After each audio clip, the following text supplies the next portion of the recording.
Good afternoon. My name is Kaylee Guerin. These are my colleagues, Adrian Greenwood, Diamond McCain, Christopher Wright, and Christopher Howard. And this is our AEIOU Observation Research for Perkins Community Park presentation. Hello, and this is our overview.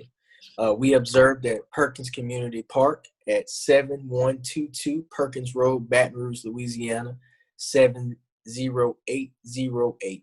And the dates observed were the 12th and the 15th of November in 2020. A few activities that we observed, we went on two separate occasions to the park. The first day we went to the park, we observed that people were skating in the skate rink. They were also sitting on the benches and riding scooters. The second day, it was a lot more people, and the weather was really nice outside, and the sun was out, so there were more people out on lunch dates, just sitting on the bench, talking on the phone, enjoying the scenery. A lot of the elders were getting their daily strolls, and they were just enjoying the view. Those were the activities that we saw. Next slide. So for the environment at the Perkins Road Community Park, they have skate parks, rock climbing, ice cream stand, BMX raceway, community playgrounds, tennis courts. They have baseball fields, and they also have walking and biking trails. So basically the role of the environment is basically to just give everybody a safe place to be. You can go out, you can just go and hang out in the park, get a fresh atmosphere. The function of the space for individual users, where some people were by themselves, they were either walking their dog or just sitting on the bench watching everybody else. Some of the shared space that we noticed was a lot of the skaters were together as a group and they were skating together. Overall, the entire park is just to give everybody atmosphere, fresh air, and just to hang out. Next slide, please. As far as the interactions, we observed routines where one person would go and practice a trick and the other would stay behind and watch, and vice versa. Also, we seen routines where people would skate for a certain period of time and then they would, I guess, get tired and pause for a water break. We see special interactions such as parents playing with their kids and older couples having lunch together. There was also special interactions with kids who seem to not even know each other and come together on the playground to play together. Next slide.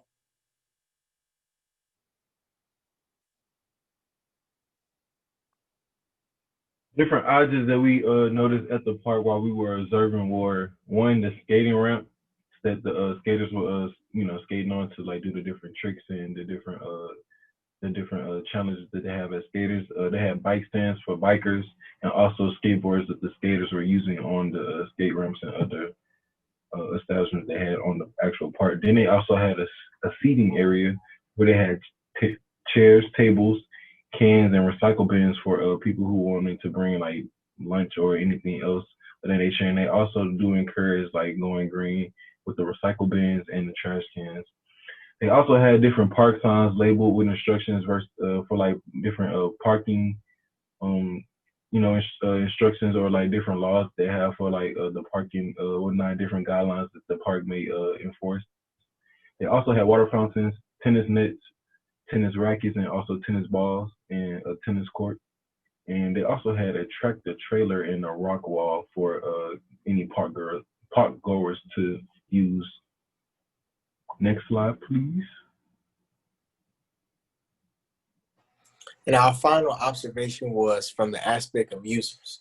The main roles that we observed were mothers, children, wives, dog owners, and skaters.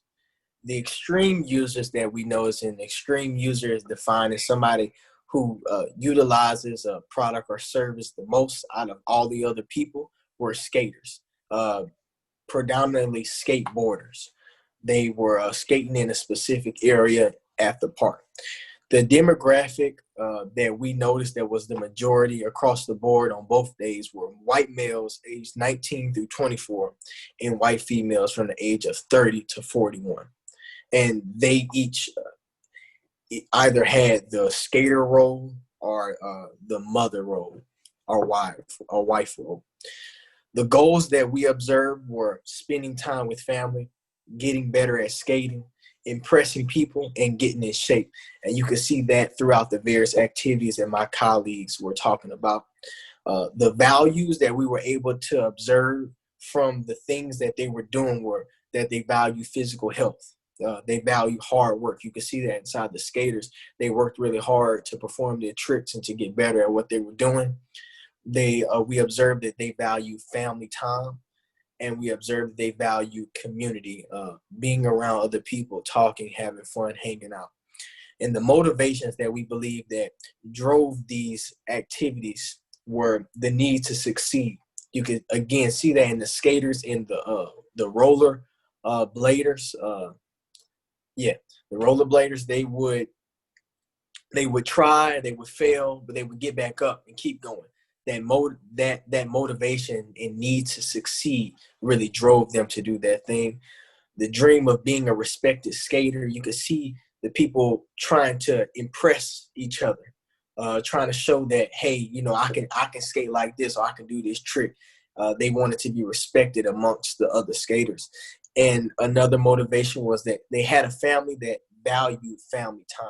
So that's a big motivation that pushed mothers and wives and some fathers that were there too to spend time with their family and enjoy the outside environment. Insight that we observed at the park was that we felt like the Hispanic community wasn't really accommodated, nor what their presence really felt at the park. We also feel like maybe they weren't too aware of the park's actual existence and like the location. So what we feel like what could help this, bridge the gap between the Hispanic community and the actual park itself is if the park hosted like different festivals, cultural festivals, Hispanic, of course, that would bring Hispanic citizens out into the park itself. And we feel like maybe they could also do like different community drives, such as toy drives, maybe back school supplies giveaways, different things of that nature. Of course, you will have to be mindful of the COVID guidelines, and you want to keep your community healthy and not cause a big spread. But we definitely feel like that the park could do something to, pretty much cater to the Hispanic community in order to make them feel like they're wanted and they're loved within their specific community. So I'll go ahead and pass it on to my colleague. Thank you. The next insight that we were able to develop was based off an observation of the two skate areas. There's one skating area that's a smaller one. It's more connected to the park. It's right when you drive in. It's close to the facilities. It's right by the playground. It's pretty much the center hub of that area of the park. And then there's another skating area, which is probably 2 or 3 times bigger. It's a bowl-like structure. And it's kind of off in the distance of everything else. After observing both November the 12th and November the 15th, on November the 12th, we realized that nobody was skating at the big area. Everybody was at the smaller area. On November the 15th, most people were at the smaller area, and only a few people were at the bigger area. So the insight we were able to develop based off those observations were that the big skating area is not tailored towards the fun community atmosphere of skateboarders and roller skaters. The insight solution applied that we were able to come up with was to set up speakers around big skating area and signs that challenge skaters to do tricks based on the motivation and culture of competitiveness amongst skateboarders. This will encourage them to utilize the big skating area. Part of the reason why we decided to do that was because we noticed that big skating area was so isolated from the rest of the park that it didn't bring that fun community atmosphere. Most people weren't over there, so you're not going over there if nobody else is over there. Part of the motivation, the culture of the skateboarders that we observed was this competitiveness, this need to succeed, this need to impress other people, to be respected amongst your skaters. So if we set up those big speakers, that's going to attract people to there, because we're going to be there. Well, Breck is going to be playing music that demographic would enjoy. So that would attract people, and that then would make skaters want to be over there. And the signs go towards their need to impress, their need to succeed and be respected. If we have signs that challenge skaters to do certain tricks that they know how, or that might be more difficult, that will kind of up that competitive nature. And we believe that that would then increase the activity in that big skating area. And I'm going to go ahead and pass it along to my colleague. One insight we observed was that majority of the park goers brought food and or beverages and snacks from home or a store. We think this was because the park did not have many options as far as snacks and beverages. The park was very limited. Even though they had vending machines, the vending machines were very limited on their options. We feel a solution to this observation would be to allow food trucks and people with snack stands to sell their products to people at the park throughout the week. By doing this and allowing vendors to sell their food and snacks or beverages, it will give the park goers more options. By giving the park goers more options, it would eliminate their need to go elsewhere for those products or for those items. It will also make more people aware of the park presence, because with food trucks being there, they will have to market to previous customers where they are located and where they will be up on certain days. I will now pass it to my colleague. Another insight that we observed was that park goers do not feel comfortable interacting with the rock climbing wall by themselves. And the reason for this, as I stated earlier, we went to the park on 2 separate occasions. The first time we went to the park, it was only a few people there, not that many people there. So of course, everybody was just skating in the skating rink and riding bikes. But the second day when we went to the park, the weather was nice and it was more people. However, it was only like 2 or 3 people that decided to interact with the rock climbing wall. And the reason why we feel this is because we feel as though people have become fearful of the rock climbing wall. They fear that if they get on it, it can become it's dangerous and that they can harm themselves. A few years ago, whenever the Breck Park first opened, they actually had people people there that were staying by the rock climbing wall they would put you in garments and everything to make sure that you were safe. They would not let you get on it without the proper equipment and without a supervisor there that is a professional and that made sure that you were 100% safe. And also that there is a gate around the rock climbing area. They no longer do that. So I guess parents feel now that it can be very harmful to the kids if they fall and they hurt themselves, and that they just would rather their kids not get on it at all. And because the gate is wrapped around the rock climbing part, some people may think that it's you can no longer get on it at all. So we came to a conclusion that a solution to this problem may be if they had videos for the rock climbing part and it showed you how to use it properly, then maybe more parents and more kids and more people would feel comfortable using the rock climbing wall, and more people would actually get on it. Because sometimes it may be that the kids want to get on the rock climbing wall, but the parents don't feel comfortable enough letting them get on it, because if something happens to them, then they can take it up with the park and it can become a whole another issue. Or that other people, older adults, they want to get on the rock climbing wall, but they just they don't necessarily know how to use it properly without falling or injuring themselves. So that is a way that we feel would help a lot of people, because sometimes you need to see an example and see how you can use it, whereas you just go on to the rock climbing wall trying to figure out how to use it. I'm going to now pass on to my colleague. Thank you. The next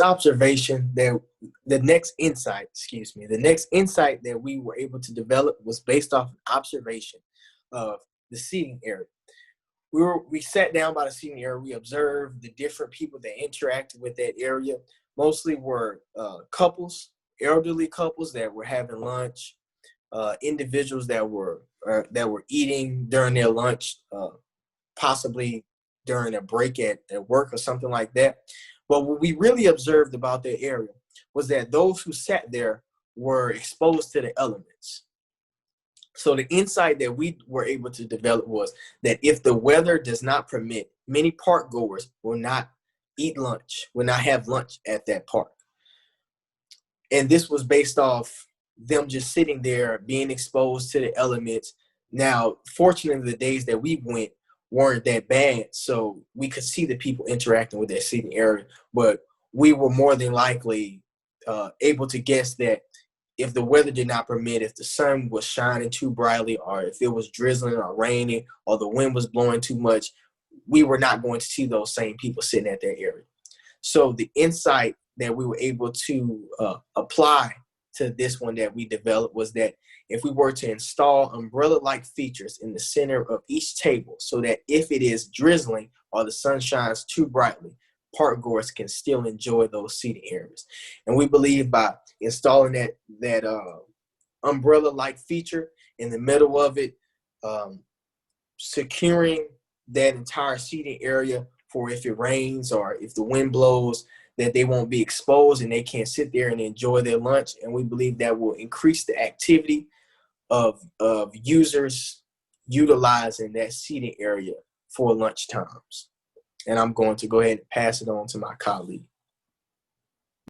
So for the last insight that we observed, new skaters do not feel as comfortable as others learning how to skate, whether that's skateboarding or roller skating. Like I stated before, and like my colleague Chris stated before, at the skating park, they have two sections, a big skating area and a smaller skating area. Nobody was really at the big skating area. They were all at the smaller one. With it being smaller, more of the skaters are all around. So that will basically put the smaller skaters with the bigger skaters. And we believe the new skaters basically didn't feel comfortable being around the other skaters because they're not that very good yet, and they basically aren't. They're just being cautious. So the solution to that problem was Break should hire supervision to chaperone the skating section of the park to prevent injuries. The skaters basically doing that will keep all of the skaters safe. Like I stated before, the section is very small and there's a lot of bigger skaters around. And Break should want their smaller skaters to feel more comfortable.